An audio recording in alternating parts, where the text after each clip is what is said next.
जय हिंद साथियों। BCom first year का जो नया कोर्स आया है, जो नया सिलेबस है, उसमें कुछ बच्चे जो है वीडियो की मांग कर रहे हैं कि सर प्लीज़ कुछ इम्पॉर्टेंट क्वेश्चन बता दो, कैसे हम लोग पास हों।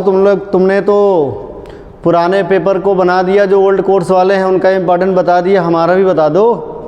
तो चलिए ठीक है, उनका ब्रह्मास्त्र छोड़ रहा हूँ, वो भी अपना पढ़ लें। पेपर आपका इम्पॉर्टेंट क्वेश्चन का मैंने टॉपिक सेट कर दिया है, financial account BCom first year new course. New course का सिलेबस अलग है, ओल्ड कोर्स का सिलेबस अलग। इसमें बेटे प्रैक्टिकल टॉपिक में अगर चर्चा किया जाए तो royalty account, hire purchase account, branch inventory management और एनपीओ, ये जो दो टॉपिक जोड़े गए नए वाले, हमेशा एक बात हमेशा ध्यान रखा करो, जो चीज़ कभी नई जोड़ी जाए आपसे उससे क्वेश्चन तो 100% बनना है।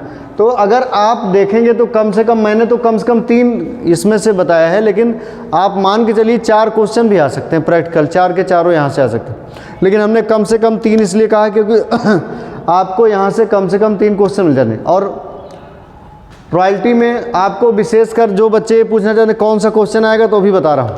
आप स्ट्राइक लॉकआउट पूरा पढ़ लीजिए, स्ट्राइक लॉकआउट, कॉपीराइट पूरा पढ़ लीजिए, कॉपीराइट जो मैंने टेबल बताया है, एंट्री बताया है, कॉपीराइट, स्ट्राइक, और जो आपका आईएलबीएल वगैरह है, ये 3 टॉपिक आप जरूर देख लीजिए, उसमें से क्वेश्चन मिल जाएगा।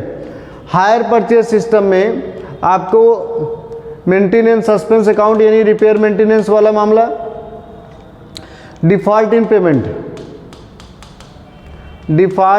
पेमेंट, ये बड़े इंपॉर्टेंट टॉपिक बनते हैं, ध्यान रखिएगा, ये अच्छे टॉपिक।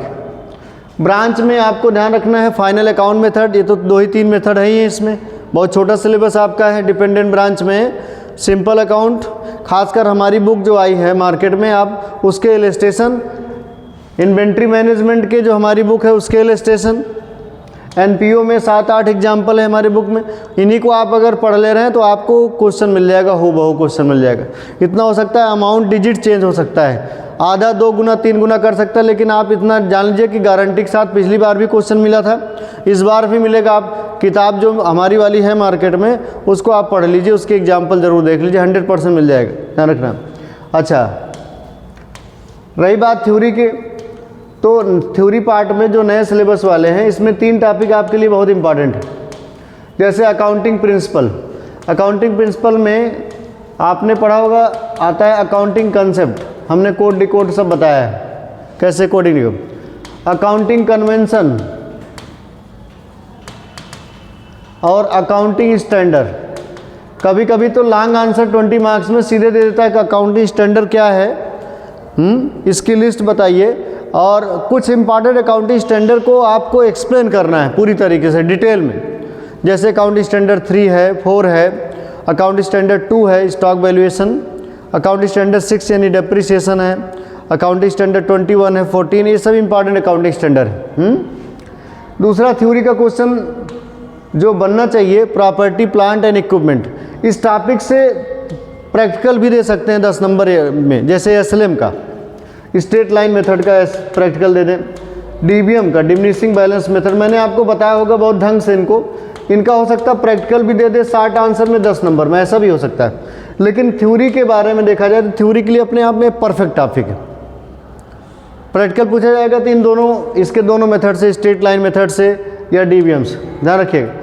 नहीं तो थ्योरी इसका 100% लगभग फिक्स से ध्यान रखिएगा। और कितना प्रैक्टिकल करोगे बे, जब तुम लोगों को मैंने बता दिया कि इसमें से 3 या 4 क्वेश्चन मिल जा रहा है, तो 100 प्रैक्टिकल थोड़ा करना है, उतना ही करिए जितने। एग्जाम का मतलब बुद्धिमानी का काम होता है, बैलों का काम नहीं होता है।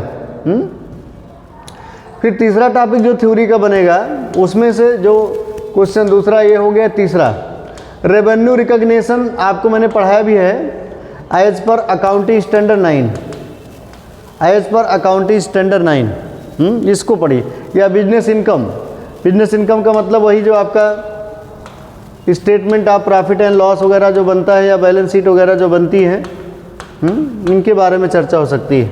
तो कहने का मतलब ये है बच्चे ये आपका इम्पॉर्टेंट टॉपिक है। अगर बच्चे मेरे बताए हुए टॉपिक को, जो नए बच्चे हैं यूट्यूब से हमसे जुड़ जाएं, ज़्यादा से ज़्यादा लोग जुड़ जाएं, एग्ज़ाम के समय में हम ही लोग आपके काम आएंगे। उनको अच्छे से इन टॉपिकों पर आप जो मैंने बताया है, जैसे रॉयल्टी में, जैसे हायर परचेज में, मेरे बुक का एग्जाम्पल आप देख लेते हैं। और ख़ासकर 2 टॉपिक जो नए जोड़े गए इस साल, NPO और इन्वेंट्री मैनेजमेंट, इनसे प्रैक्टिकल दोनों में से एक क्वेश्चन तो 100% रहेगा, आप देख लीजिएगा। और उन्हीं एग्जाम्पल में से रहेगा जो आपकी बुक में लिखे गए हैं। ठीक है, इसको ज़रूर ध्यान दीजिए। जय हिंद, जय भारत।